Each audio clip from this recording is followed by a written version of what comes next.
ஓம் சாந்தி 5/12/2024 காலை முதல் ஓம் சாந்தி பாப்தாதா மதுவன் சிவத்தந்தை பிரம்மா தந்தையோட நமக்காக ஆசிரியராகி பாடலுக்கு வந்திருக்கிறாரு. நம்மளா இறைமானவர்கள் மிக கவனமா ஆத்மாவின் நிலையில இந்த ஞான முறையை நம்ம கேட்கலாம். அவசராங்க இனிமையான குழந்தைகளே, உங்களுக்கு கிடைக்கும் ஞானத்தின் மீது விசாசாகர் மந்தன் ஞான மனனம் செய்யுங்கள். ஞான மனனம் செய்வதாலேயே சிந்தனை கடலை கடைவதாலேயே அமிர்தம் வெளிப்படும். பாபா சொல்றாங்க, இப்ப நீங்க தினம் தினம் கேக்குறீங்க இல்லையா அந்த முரளி, இது ஞானம் ஒன்னொன்னும் ரத்தனங்கள் மாதிரி. இந்த ரத்தனங்கள்ல நம்ம புத்தியில பாபா ஸ்டோர் பண்றாரு. புத்தியால புத்தியால இந்த ஞானத்தை கடைய சொல்றாரு. விசாசாகரமந்தன்னா ஞானத்தை கடைய சொல்றாரு. அந்த ஞானத்தை நம்ம கடையதான் அதுக்குள்ளார நம்ம நிறைய சிந்தனை பண்ணி பார்க்கும்போதுதான் அப்பதான் அமிர்தமே வெளிப்படும் சொல்றாரு. இதான் நமக்கு உதாரணமா அந்த சாஸ்திரத்துல காமிச்சிருப்பாங்க. பாகவதத்துல இதுல சொல்லியிருப்பாங்க. இந்த மாதிரி பார்க்கடலை கடையும் போது மேலும் மலையை வச்சு விஷ்ணு மலையை தாங்கிட்டு இருக்காரு. அதை வச்சு ஒரு பக்கம் அரக்கர்கள், ஒரு பக்கம் தேவர்கள் கடைவாங்க. பார்க்கடலை கடையும் போது ஃபர்ஸ்ட் விஷம் வெளியே வரும். அதுக்கப்புறம் அந்த விஷத்தை சிவன் குடிச்சிருவாருன்னு சொல்லுவாங்க. அதுக்கப்புறம் கடைய அமிர்தம் கடைசியா வரும், அதாவது லட்சுமி எடுத்துட்டு வருவாங்க அப்படின்னு சொல்லுவாங்க.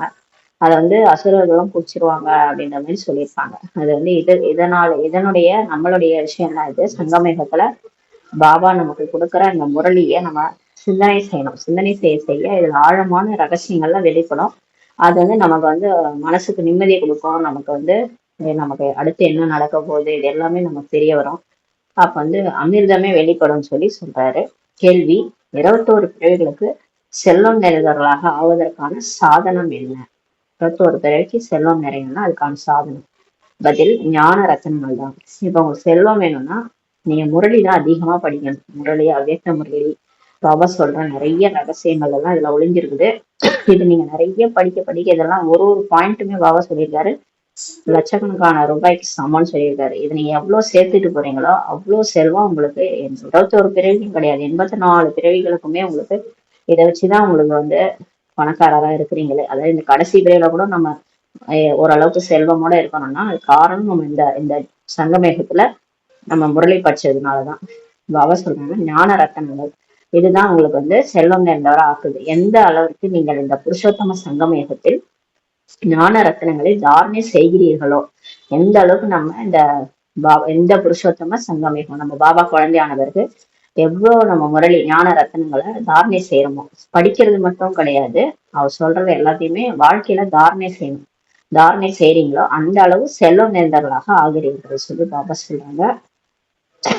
இப்ப எதுக்காக அவர் தாரணை செய்யணும்னு சொல்றாருன்னா, இப்ப நம்ம வீட்டுல ஒரு பணம் இருக்குன்னா அந்த பணத்தை நம்ம பீரோலயே வச்சிருந்தோம்னா அது ரெட்டிப்பாகாது, நிறைய ஆகாது.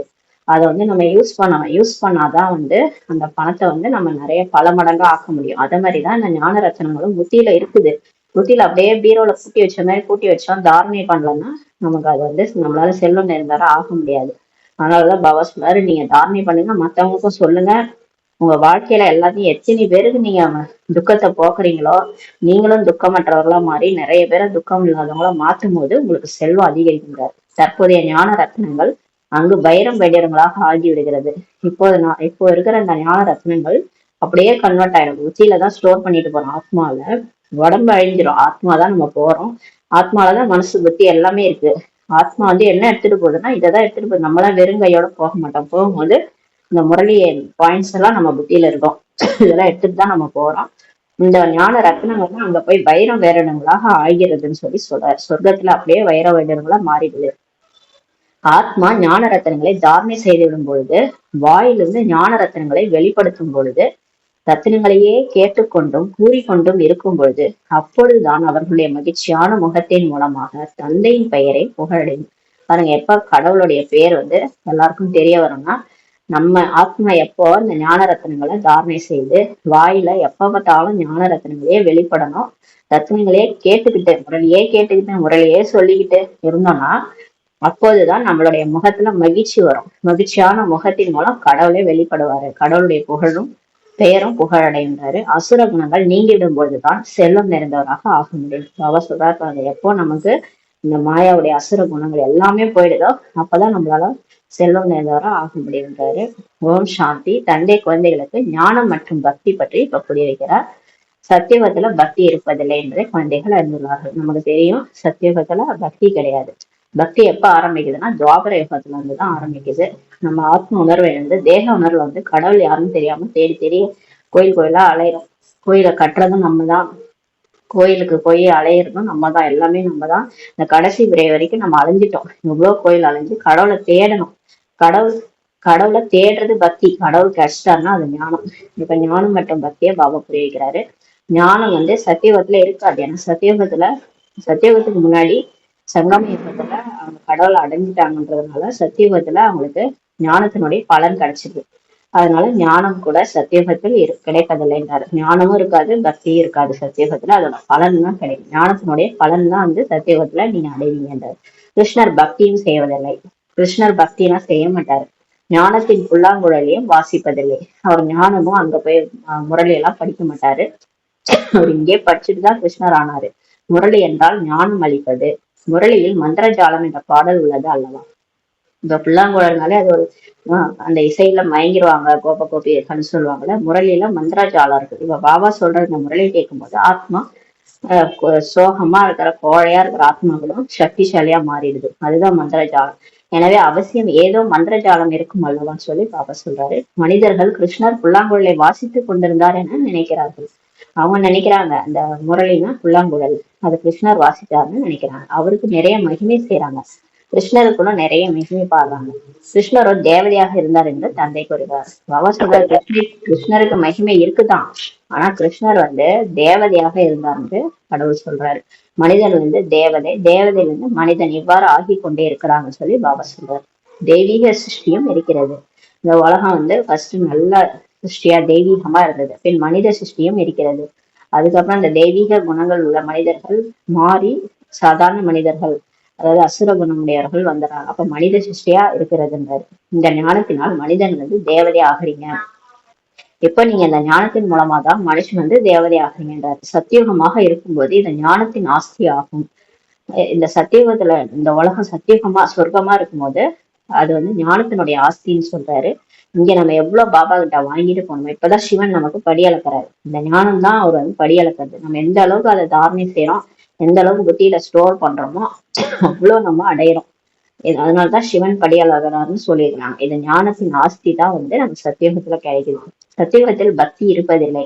தேவதைகள் மனிதர்களாக ஆகிவிடும் பொழுது பக்தி ஆரம்பமாகிறது. எப்ப பக்தி ஆரம்பமாகுதுன்னா நம்ம தேக உணர்வுல வரும்போது, தேவதையா இருந்தா நம்ம மனுஷங்களாயிடும் போது தான் பக்தி ஆரம்பமாகிறது. மனிதர்களை விகாரி என்றும் தேவதைகளை நிர்விகாரி என்றும் சொல்லப்படுகிறது. மனிதர்களுக்கு 5 விகாரம், காமம், கோபம், பற்று, ஆசை, அகங்காரம் இல்லாம அவங்களால வாழ முடியாது. அதெல்லாம் இல்லாம எப்படி வாழறதுன்னு கேட்பாங்க. ஏன்னா அவங்க விகாரிகள். தேவதைகள் அவங்க வந்து எதுவுமே இல்லாம வாழ்ந்து காட்டினாங்க. காமம், கோபம், பற்று, ஆசை, அகங்காரம் என்னன்னே தெரியாது அவங்களுக்கு. குழந்தை மாதிரி இருப்பாங்க தேவதைகள். அதனாலதான் அவங்கள நிர்விகாரின்னு சொல்லப்படுது. தேவதைகளின் சிருஷ்டி படைப்பிற்கு தூய்மையான உலகம் என்றுதான் கூறப்படுகிறதுன்னு சொல்லி சொல்றாரு. இப்போது நீங்கள் மனிதன் வந்து தேவதையாக ஆகி கொண்டிருக்கிறீர்கள். பாபா இப்ப நம்மள அந்த மாதிரி ஆக்கிட்டு இருக்கிறாரு. தேவதைகளிடம் பிறகு இந்த ஞானமே இருக்காது. சொர்க்கத்துல அதுக்கப்புறம் இந்த ஞானம் இருக்காது. இருந்தா எல்லாரும் கண்ணத்துல கைய வச்சுட்டுவாங்க. ஏன்னா ஐயோ இதுக்கப்புறம் இறங்க போது, நம்ம திரும்ப போயிட்டு திரும்ப துவாபரயுகம் வரும், திரும்ப கலியுகத்துல நம்ம இதே மாதிரி ஆயிடுவோம், அப்புறம் ரொம்ப துக்கத்தை அனுபவிப்போம்னு நினைச்சா தேவதைகளுக்கு கவலையாயிடுது. அதனால பாபா மறைச்சிட்டாரு. எப்பயுமே ஒரு பிறவி முடிஞ்சவனே போன பிறவில என்ன நடந்ததுன்னு நமக்கு தெரியாது இல்லையா? அத மாதிரி தேவதைகளுக்கு இந்த மாதிரி நம்ம கிளாஸ் எடுத்தாங்க, நம்ம சிவபாபா கிளாஸ் எடுத்தாரு, நம்ம படிச்சோம், எல்லாமே மறந்துடும். தேவதைகள் சத்கதியில் இருக்கிறார்கள். தேவதைகள் எப்பயுமே சத்கதியில இருக்கிறாங்க. அவங்க நல்ல கதியில் தான் இருக்கிறாங்க. சொர்க்கத்துக்கு போயிட்டாங்க. அவங்க வாழும் போதே சொர்க்கம், அதாவது உடம்புல இருக்கும் போதே எந்த ஒரு கவலையும் இல்லாம நல்ல கதியில வாழறாங்க. உடம்ப விடும் போதுதான் கவலைப்படாம உடம்பு விட்டு போவாங்க, பாம்பு தோலை வைக்கிற மாதிரி. அவங்க ஏற்கனவே சத்கதியில் தான் இருக்கிறாங்க. ஞானம் எதுக்கு தேவைப்படுதா? துர்க்கதியில் இருப்பவர்கள் தான் வேண்டும். யார் துர்க்கதியில துக்கத்துல இருக்கிறாங்களோ, எங்களுக்கு வழிகாட்டுங்க வழிகாட்டுங்க யார் கூப்பிடுறாங்களோ அவங்களுக்குதான் ஞானம் வேண்டும். இந்த ஞானத்தினால் தான் தெய்வீக குணங்கள் வருகின்றன. இந்த ஞானத்தை நம்ம படிக்க படிக்க நமக்குள்ளார தெய்வீக குணங்கள் வருகின்றன சொல்லி சொல்றாரு. ஞானத்தின் தாரணை உடையவர்களின் நலத்தை தேவதைகள் குறியவதாக இருக்கும். யார் இந்த ஞானத்தை தாரணை செய்யறாங்க வாழ்க்கையில, அவங்க நடத்தை எப்படி எப்படி இருக்கும்னா தேவதை மாதிரி இருக்கும். குறைவான தாரணையுடைய நடத்தை கலப்படமாக இருக்கும். யாரு சரியா ஞானத்தை படிச்சிருப்பாங்க, ஆனா வாழ்க்கையில தாரணை பண்ண மாட்டாங்க, ஃபாலோ பண்ண மாட்டாங்க. ஃபாலோ பண்ணாதவங்களுடைய நடத்தை கொஞ்சம் அப்படி இப்படியுமா இருக்கும். சில நேரம் நல்லா மாதிரி இருப்பாங்க, சில நேரம் பார்த்தா அசுர நடத்தை இருக்கும். அசுர நடத்தை என்றோ சொல்ல மாட்டார்கள். தாரணை இல்லை என்றால் என்னுடைய குழந்தைகள் என்று எப்படி அழைக்க முடியும்னு சொல்லி சொல்றாரு. இப்ப கடவுள்னா அவரை மாதிரி இருந்தாதான் நம்ம அவருடைய குழந்தைகள். அவர் மாதிரி இல்லாம கோவப்படுறோம் அப்படின்னா அவரை எப்படி சொல்லிக்க முடியும் நம்மளால அவருடைய குழந்தைன்ட்டு. அதனால தாரணை இருக்கணும்ன்றாரு. இப்ப ஒரு டீச்சர் இருக்காங்கன்னா அந்த ஸ்டூடெண்ட் வந்து அந்த டீச்சர் சொல்ற பேச்செல்லாம் கேட்டா பரவாயில்ல, இந்த டீச்சரோட ஸ்டூடெண்ட் மாதிரி பேரை காப்பாத்துறான்னு சொல்லுவாங்கல்ல, அந்த மாதிரி நம்ம சொல்லி கொடுக்குறாரு. இவங்க பின்னாடி யார் இருக்கிறாங்க, இவங்களை யார் ரெடி பண்றாங்கன்ட்டு எல்லாருக்கும் தெரியணும். அந்த அளவுக்கு அவருடைய நடத்தையை நம்ம முகத்துல வெளிப்படுத்தணும். கடவுள் தான் வந்திருக்கிறாரு, இவங்களெல்லாம் கடவுள் தான் ரெடி பண்றாருன்னு எல்லாருக்கும் தெரியணும்னா தாரணை இருக்குன்றாரு. குழந்தைகள் தந்தை அறியாமல் இருக்கிறார்கள் என்றால் பின் தந்தை கூட குழந்தைகளை எவ்வாறு அறிந்திருப்பார் கேக்குறாரு. நீங்க என்ன புரிஞ்சுக்கலைன்னா அப்புறம் நான் உங்களை எப்படி தெரிஞ்சுக்குவேன்னு சொல்லி சொல்றேன். நீங்க என்ன தெரிஞ்சுக்கிட்டாதான் நானும் உங்களை தெரிஞ்சுக்க முடியுன்றாரு. எவ்வளவு அவதூறான சொற்களால் தந்தையை திட்டுகின்றார்கள். ஆனா உலகத்துல ஏதாவது ஒரு பிரச்சனைனா கடவுளை தான் திட்டுறாங்க. இந்த கடவுள் எல்லாத்தையும் பார்த்துட்டு சும்மா இருக்கிறாரா? என்னென்னமோ திட்டுவாங்க. பகவானை நிந்தனை செய்வது எவ்வளவு மோசமானது பாருங்க. நம்மளுடைய கர்மாவின் அனுசாரம் தான் நமக்கு பிறவி கிடைக்குது. கர்ம கணக்குனாலதான் நம்ம அங்கங்க பிறந்திருக்கிறோம். எனக்கு ஏன் இந்த வாழ்க்கை, எனக்கு ஏன் இவங்களோட இந்த மாதிரி படைச்சாரு, இந்த கடவுள் ஏன் இப்படி செஞ்சாரு, இப்படி எல்லாம் நிந்தனை செய்யணும் இல்லையா? நம்மளுடைய கர்மானுசாரம் நமக்கு எல்லாமே நடக்குது. ஆனா அதுக்காக கடவுளை நம்ம வந்து திட்டுறது வந்து மோசமான விஷயம் சொல்றாரு. பின் அவர்கள் பிராமணர்களாக ஆக்கிவிடும் பொழுது நிந்தனை செய்வது நின்று விடுகிறது. அது எப்ப அவங்க வந்து நீங்க வந்து கிளாஸ் கேட்க ஆரம்பிக்கிறாங்களோ, பிகேவா வராங்களோ அப்ப நிந்தனை செய்யறது நின்றுகிறார். எனவே இந்த ஞானத்தை சாகர் மன்னன் சிந்தனை கடலை கடைதல் செய்ய வேண்டும். இப்ப பாபா என்ன இன்னைக்கு முரளியை புரிய வைக்கிறாரோ அது வந்து நீங்க சிந்தனை பண்ணணும்ன்றாரு. மாணவர்கள் ஞான மனனம் செய்து ஞானத்தில் முன்னேற்றம் காண்கிறார்கள். நிறைய ஸ்டூடெண்ட்ஸ் இருக்காங்களே, அவங்க வந்து பாபா பிகே தான், அவங்க வந்து ஞான மனனம் செஞ்சு முன்னேற்றம் அடைகிறாங்க. உங்களுக்கு இந்த ஞானம் கிடைக்கிறது, அதன் மீது நீங்கள் ஞான மனனம் செய்வதால் அமிர்தம் வெளிப்படும்.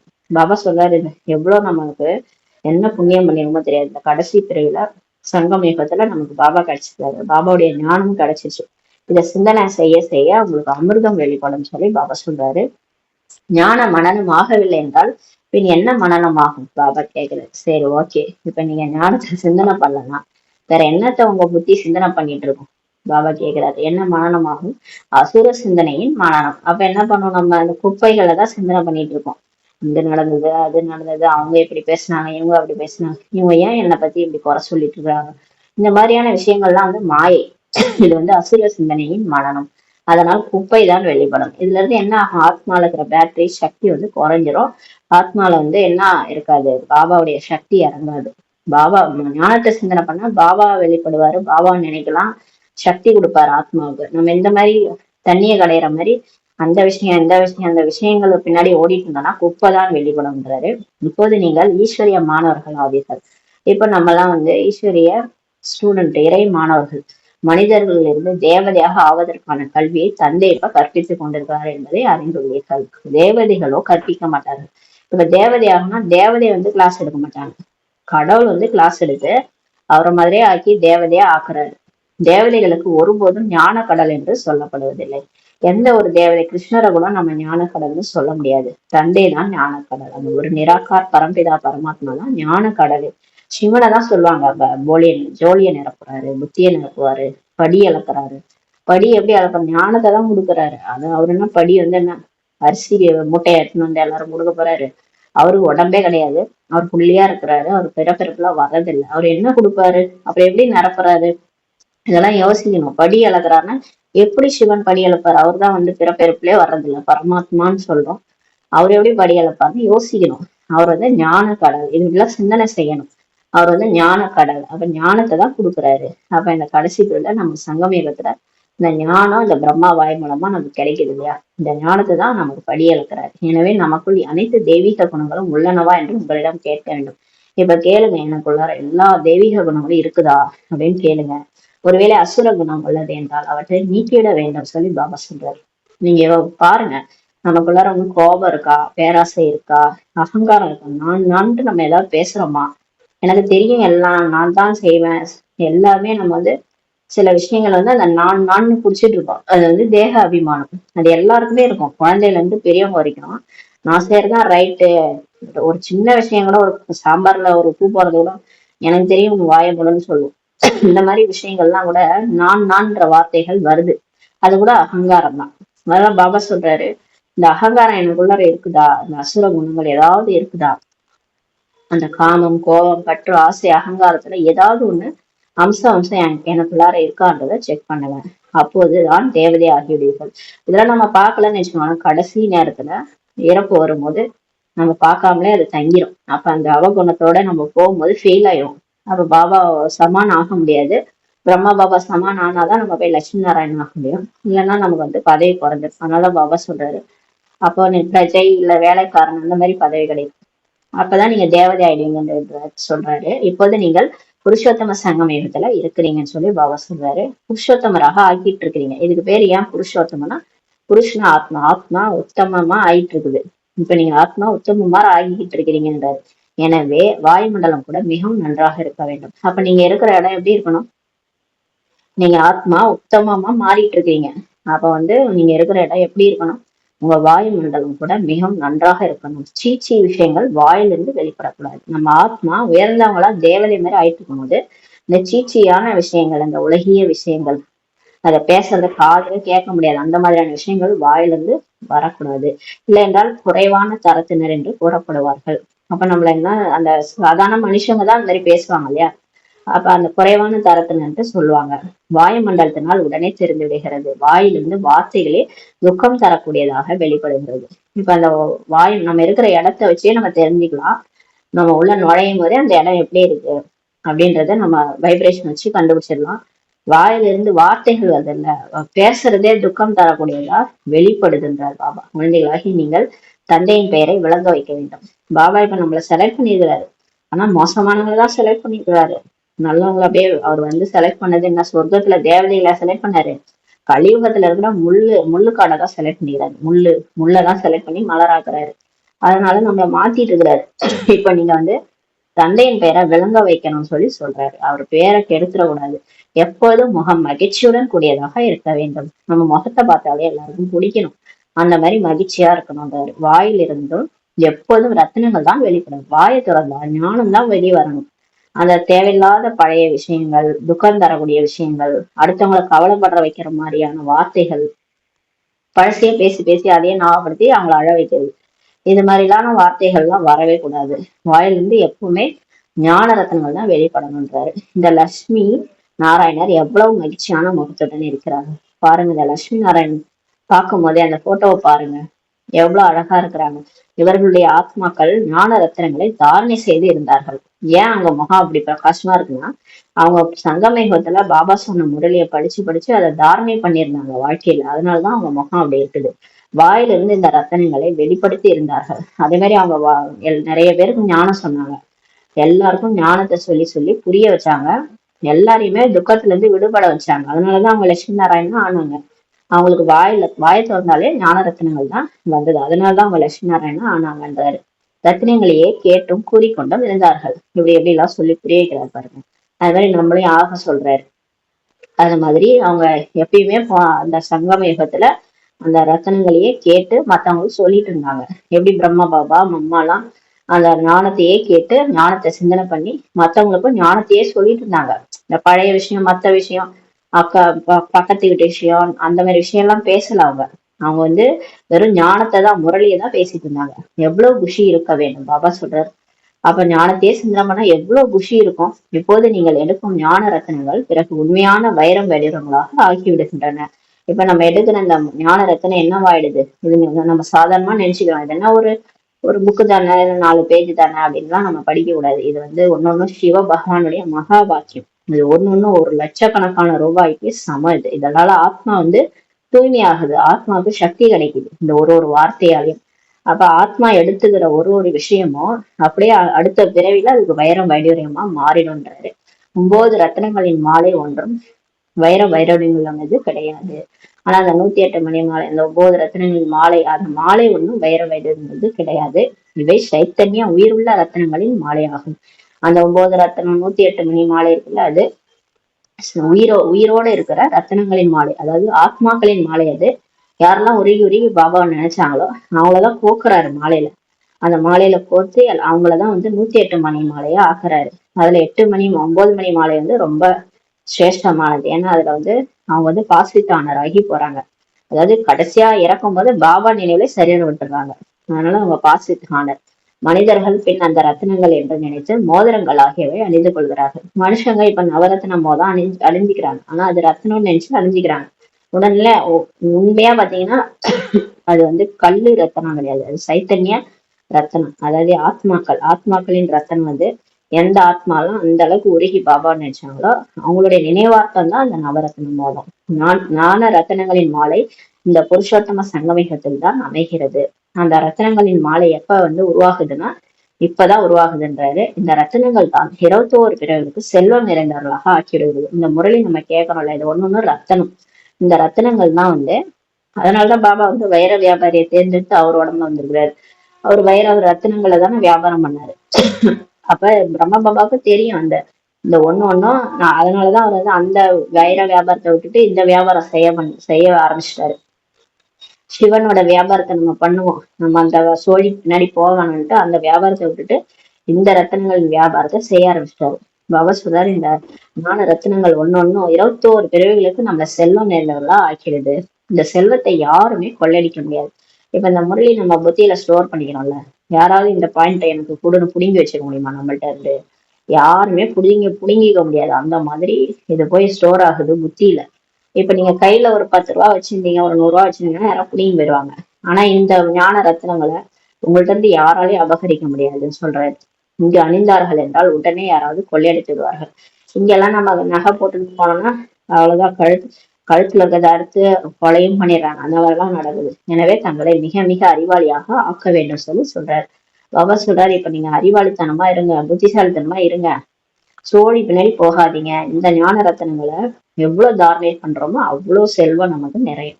அசுர குணங்களை நீக்கிவிட வேண்டும். பாபா சொல்றார், இப்பவே அந்த அசுர குணங்கள்லாம் விட்டுடுங்க. அசுர குணங்கள் உடையவர்களுடைய முகமே அது போல ஆகிவிடுகிறது. பார்த்தாலே தெரியும்.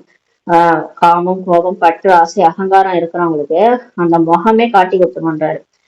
அவங்க அந்த குணங்கள் உடையவர்கள் முகமே அப்படி ஆயிடுன்றாரு. இப்ப கோபத்துல பாத்தீங்கன்னா சிவப்பா செம்பு போல ஆகி விடுகிறார்கள். கோபப்படுறவங்க முகத்தை பார்த்தா எப்படி இருக்குமா? சிவப்பா இருக்கும், சிவப்பா இருக்கும். அதனாலதான் அந்த இது கூட அமைச்சிருப்பாங்க, ஸ்மைலி மாரி ஒண்ணு. அதுல கூட கோபத்துக்கு வந்து அதை ரெட் கலரா காமிச்சிருப்பாங்க. அவங்களுடைய முகம் வந்து சிவப்பா செம்பு போல ஆகிடுதுன்னு சொல்றாரு. காம விகாரம் உடையவர்களா ஒரேடியாக கருப்பு முகம் உடையவர்களாக ஆகிடுகிறார்கள் சொல்றாரு. அதனாலதான் கிருஷ்ணரை கூட கருப்பாக காண்பிக்கிறார் அல்லவா, ஷியாம் சுந்தர்ன்னு சொல்லுவாங்க. கிருஷ்ணரை வந்து கருப்பு கிருஷ்ணரையும் காமிச்சிருப்பாங்க. ஏன் அவர் அழகா இருந்தவர் தான் அவரையும் கருப்பா காமிச்சிருக்காங்க. அதுதான் பாபா சொல்றாரு, பல பிறைகள் எடுத்து கிருஷ்ணர் கூட கருப்பாயிடுறாரு. விகாரங்களின் காரணமாக தான் வெண்மையிலிருந்து கருநிலமாக ஆகிவிட்டார்னு சொல்றாங்க. குழந்தைகளாகி நீங்கள் ஒவ்வொரு விஷயத்தையும் இப்போது விசாசாகர் ஞான மனனம் செய்ய வேண்டும். இந்த படிப்பு மிகுந்த செல்வம் அடைவதற்கானது ஆகும். இந்த படிப்பு இருக்கு இல்லையா, இது நமக்கு நிறைய செல்வம் கொடுக்குதுன்றாரு. குழந்தைகளாகி நீங்கள் கேள்விப்பட்டிருப்பீர்கள், குயின் விக்டோரியாவின் மந்திரி முதலில் மிகவும் ஏழையாக இருந்தார். நம்ம இந்த கதை கூட கேள்விப்பட்டிருக்கோம். ராணி விக்டோரியாவோட மந்திரி ஒருத்தர் ஏழையா இருந்தாராம். மண் தீபம் ஏற்றி ஏற்றி படிச்சுட்டு இருந்தாராம். ஆனால் அந்த படிப்பு ஏதாவது ரத்தினமாக உள்ளதா என்ன? சிலர் நம்ம சொல்லுவோம், நல்லா படிடா, நல்ல எதிர்காலம்ட்டு. அந்த வேலை அந்த குயின் விக்டோரியாவுடைய மந்திரி வந்து மண் தீபம் ஏற்றி படிச்சாராம். பாபா கேக்குறாரு, ஆனா அந்த மாதிரி படிச்சாரு, அந்த படிப்பு எங்கேயாவது ரத்தனமா மாறிச்சா என்ன கேக்குறாரு. நாலேஜ் படித்து முழுமையாக பதவி அடைந்து விடுகிறார்கள். இப்ப ஞானம் படிச்சு முழுமையான பதவியை நம்ம அடைஞ்சிடறோம்ன்றாரு. எனவே படிப்பு பயன்பட்டது, பைசா அல்ல, படிப்பு தான் செல்வமாகும். சொல்வல்ல ஏதோ சொல்லுவோம், செவிச்செல்வம்னு சொல்லுவாங்க. செல்வத்தில் செல்வம் செவிச்செல்வம், அச்செல்வம் செல்வத்தில் எல்லாம் தலை. அந்த மாதிரி படிப்பு தான் நமக்கு செல்வம்ன்றாரு. எதை நம்ம படிக்கிறோமோ அதுதான் நமக்கு செல்வமா மாறும். இப்ப நம்ம லௌகீகத்திலேயே இப்ப டாக்டர் படிக்கிறாங்க, இன்ஜினியர் படிக்கிறாங்க, படிச்சுதானே அவங்க வந்து சம்பாதிக்கிறாங்க. படிப்பு தான் வந்து செல்வமா மாறுது. அதான் பாபா சொல்றாரு, இங்க நீங்க படிக்கிறீங்க, நாளைக்கு நீங்க தேவதையா ஆயிடுவீங்க. இந்த படிப்பு தான் உங்களுக்கு செல்வமா அங்க மாறுதுன்றாரு. அது எல்லைக்குட்பட்டது, இது எல்லை இல்லாத செல்வம் பாபா சொல்றாரு. தந்தை நமக்கு கற்பித்து உலகக்கே நம்மளை அதிபதி ஆக்கி விடுகிறார் என்பதை இப்போது நீங்க புரிஞ்சிருக்கிறீங்கன்னு சொல்லி பாபா சொல்றாரு. அங்கோ செல்வம் சம்பாதிப்பதற்காக கல்வியை கற்க மாட்டார்கள். சொர்க்கத்துல எல்லாம் நம்ம போயிட்டு அங்க வந்து ஆஹ் நீ வந்து வேலைக்கு போகணும் அதனால படிக்கலாம் சொல்ல மாட்டாங்க. சொர்க்கத்துல அந்த மாதிரி ஒரு இதுவே கிடையாது. அங்க செல்வம் சம்பாதிக்கணும் அதுக்காக படிக்கணும் அப்படிலாம் கிடையாது. அங்க எதுக்கு தெரியுமா படிப்பாங்க? டான்ஸ் ஆடுறதுக்கு, புல்லாங்குழல் வாசிக்கிறதுக்கு, ஓவியம் வரையறதுக்கு, கலை நயம், இதுக்குதான் அவங்க ஜாலியா படிக்கிறதுக்கு தான் படிக்க போவாங்க. தேவதைகள்லாம் தேவதைகள் வந்து ஐயோ நான் சம்பாதிக்கணும் குடும்பத்தை காப்பாற்றணும் அதுக்காக எல்லாம் போய் படிக்க மாட்டாங்க. அங்க செல்வம் சம்பாதிக்கலாம் கல்வியை கற்க மாட்டார்கள். அங்கோ இப்போதைய புருஷார்த்தம் மூலமாக முயற்சியினால் ஏராளமான செல்வமே கிடைத்து விடுகிறது. பாபா சொல்றாரு, இப்ப நீங்க பண்ற முயற்சி எவ்வளவு கஷ்டப்படுறீங்க. காலையில 3 மணிக்கு யோகா பண்றீங்க, முரளி படிக்கிறீங்க, நாள் முழுவதும் பாபா நினைக்கிறீங்க, பாபா நினைச்சு நினைச்சு பாவத்தை அழிச்சு எதிர்காலத்துக்கு செல்வத்தை சேமிச்சுக்கிட்டு போறீங்க. அந்த ஞானத்தை படிச்சு படிச்சு இதோடைய பிராரப்தம் தான் உங்களுக்கு வந்து சொர்க்கத்துல நீங்க முயற்சி பண்ணாமலே உட்காந்து சாப்பிடுற அளவுக்கு செல்வம் கிடைக்குதுன்றாரு. செல்வம் அழியாததாக ஆகிவிடுகிறது. அந்த செல்வம் பாருங்க அழியாததான் இப்ப ஆயிடுதுன்றாரு. தேவதைகளிடம் நிறைய செல்வம் ஒரு காலத்துல தேவதைகள்கிட்ட நிறைய செல்வம் இருந்தது. பிறகு வாம மார்க்கம் ராவண ராஜ்யத்துல எப்ப வந்தாங்களோ அப்ப என்ன ஆயிடுச்சு அப்படின்னு பாத்தீங்கன்னா, எவ்வளவு ராவண ராஜ்யத்தில் வந்துவிடும் போது கூட எவ்வளவு செல்வம் இருந்தது. அதுக்கப்புறம் கூட அவங்கள்ட்ட செல்வம் நிறைய இருந்ததுன்னு சொல்லி பாபா சொல்றாரு. ராவண ராஜ்யத்துல வந்த பிறகு கூட நிறைய செல்வம் இருந்தது. எவ்வளவு கோயில்கள் கட்டினார்கள். பாரதத்துல அவ்வளவு செல்வம் இருந்தது. அதுக்கப்புறமா ராஜாக்கள் வந்து நிறைய கோயில்கள் கட்டினாங்க. பிறகு பின்னால் வந்த முகமதியர்கள் கொள்ளையடித்தார்கள். அதுக்கப்புறம் வந்த முஸ்லிம்ஸ் இருக்காங்க இல்லையா, இஸ்லாமிய தர்மத்தை சேர்ந்தவங்க, அவங்கதான் வந்து இந்த இந்து தர்மத்தை, அதாவது இந்து பேர் மாத்திட்டு இருப்பாங்க, இல்ல சனாதன தர்மம்ட்டு இருந்திருக்கும். அந்த டைம்ல வந்து அந்த கோயில் எல்லாம் கொள்ளையடித்தார்கள். எவ்வளவு செல்வந்தர்களாக இருந்தார்கள். தற்காலத்தைய படிப்பினால் இவ்வளவு செல்வந்தராக ஆக முடியாது. பாபா சொல்றாரு, அதுவே ஒரு காலத்துல பாரதம் வந்து இந்த மாதிரி நல்ல செல்வ செழிப்பா இருந்தது. செல்வந்த நாட்டுல இருந்தது. நிறைய கோயில்கள்ல வைர வெளிர ரத்தினங்கள்லாம் இருந்தது. அதெல்லாம் கொள்ளையடிச்சாங்கல்ல. தற்காலத்தை படிப்பு இப்ப படிச்சாதான் நம்ம செல்வந்தர் ஆகணும். அந்த மாதிரி எல்லாம் படிச்சிருந்தா கூட அவ்வளவு செல்வந்தரா ஆகியிருக்க முடியாது. அப்ப எங்க இருந்து வந்தது இந்த செல்வம்லாம்? அப்ப தேவதைகள் எப்படி இதெல்லாம் பாபா எப்படி புரிய வைக்கிறாருன்னா, துவாபர யுகத்துக்கு முன்னாடி அப்ப சத்தியம் சொர்க்கம் இருந்திருக்கணும். சொர்க்கத்துல நிறைய காசு பணம் இருந்திருக்கணும். சொர்க்கத்துல நிறைய ரத்தனங்கள் இந்த மாதிரி தங்க மாளிகைகள்லாம் இருந்திருக்கணும்னு சொல்லி புரிய வைக்கிறாரு. எப்படி துவாபரகத்துல அவ்வளவு செல்வம் வந்திருக்கும், படிச்சா கூட அவ்வளவு செல்வம் வராதே அப்படின்னு சொல்லி சொல்றாரு. எனவே இந்த படிப்பினால் பாருங்கள் மனிதர்கள் என்னவாக ஆகிவிடுகிறார்கள். படிச்சாலே மனுஷங்க என்ன ஆயிடுறாங்க, ஏழையில இருந்து செல்வந்தர் ஆயிடுறாங்க. இப்போது பாருங்கள் பாரதம் எவ்வளவு ஏழையாக இருக்கு. பாபா சொல்றாரு, அப்படி இருந்த பாரதம் தான் துவாபரகத்துல கூட நல்ல பணக்கார நாடாதான் இருந்தது. ஆனா இப்ப ஏன் இப்படி இருக்குன்னு சொல்லி பாபா கேக்குறாரு. பேருக்கு பணக்காரன் என்று இருப்பவர்களுக்கோ நேரமே கிடையாது. இப்ப வந்து பேருக்கு பணக்காரன்னு சொல்லிக்கிறாங்க, ஆனா அவங்களுக்கு டைமே கிடையாது. தங்களுடைய பணம் பதவியின் அகங்காரம் எவ்வளவு இருக்கிறது அவங்களுக்கு. அவங்களுடைய அகங்காரம் ஈகோ இருக்குது. நான் யாரு தெரியுமா, நான் எவ்வளவு பணம் வச்சிருக்கேன் தெரியுமா, நான் என்னோட பதவி தெரியுமா அவங்களுக்கு அப்படின்னு அந்த அகங்காரம் இருக்குது. இதுல அகங்காரம் ஆகியவை நீங்கி விட வேண்டும். பாபா சொல்றாரு, இங்க என்ன அகங்காரம், எல்லாரும் வந்தா நடிக்க வந்திருக்கிறோம் எல்லா ஆத்மாக்கள். ஆத்மாவுக்கு என்ன அகங்காரம் இருக்குது? நாளைக்கே ஒரு புயல் வருது வெள்ளம் வருதுன்னா வச்சிருந்த எல்லா பணம் புகழ் எல்லாம் போக போகுது இல்லையா? அதுல என்ன அகங்காரம்? நாம் ஆத்மாக்கள் ஆகும். ஆத்மாவிடம் பணம் செல்வம் வைரம் வைடூரியம் ஆகியவை எதுவுமே இல்லை சொல்றாரு. ஆத்மா என்ன எடுத்துட்டு போகுது? போகும்போது என்ன ஆத்மா வந்து நான் யார் தெரியுமான்னு சொல்லிட்டா போகுது. ஆத்மாவுக்கு பணமும் செல்வம் வைரம் வைடூரியம் எதுவுமே கிடையாதுன்னு சொல்லி சொல்றாரு. இனிமையான குழந்தைகளே, தேகத்துடன் சேர்த்து தேகத்தின் அனைத்து சம்பந்தங்களையும் விட்டு விடுங்கள் என்று தந்தை கூறுகிறார். பாபா சொல்றாரு, இப்ப நீங்க இந்த தேக சம்பந்தங்கள் எல்லாத்தையும் விட்டுடுங்கன்றாரு. தேக தர்மம்ட்டு பிடிச்சிட்டு இருக்கிறீங்கல்ல, நீங்க எல்லாம் ஆத்மாதான். ஆத்மாவா வந்தீங்க, ஆத்மாவா போக போறீங்க. சரீரத்தை கூட கூட கூட்டு போக முடியாது. அப்புறம் என்ன உங்களுக்கு எல்லாத்தையும் பிடிச்சிட்டு இருக்கிறீங்கன்றாரு. ஆத்மா சரீரத்தை விட்டு விடும்போது பின்னர் அந்த பணக்கார தன்மையாகவே எல்லாமே முடிந்து போய் விடுகிறது. சரீரம் விட்டா அவ்வளவுதான். பணக்காரன் நான் சொல்றாங்க, டெட் பாடி எப்ப எடுக்க போறீங்கன்னு சொல்லுவாங்க. பணக்காரங்களா ஏழையெல்லாம் பார்க்க மாட்டாங்க, எல்லாம் ஒண்ணுதான். ஆத்மா மட்டும் பறந்துரும். பணம் சம்பாதிக்க வேண்டும், பிறகு மீண்டும் புதியதாக கற்க முற்பட வேண்டும். இந்த பிறவில நம்ம வந்து பணக்காரனா இருக்கிறோம்னா, சரீரம் விட்டாச்சுன்னா அடுத்த பிறவிக்கு திரும்ப போயிட்டு புதுசா நம்ம வந்து கல்வி கற்க முற்பட வேண்டும்.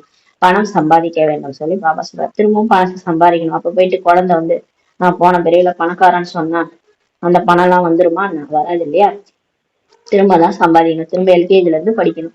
அப்போதுதான் பணக்காரன் ஆக முடியும். அல்லது தான புண்ணியம் நன்றாக செய்திருந்தால் பின்னர் செல்வந்தரின் வீட்டில் ஜென்மம் எடுப்பார்கள். ஆனா அவங்க பாபா சொல்றாரு, செய்த கர்மம் பொறுத்துதான் உங்களுக்கு பிறவி கிடைக்கும்.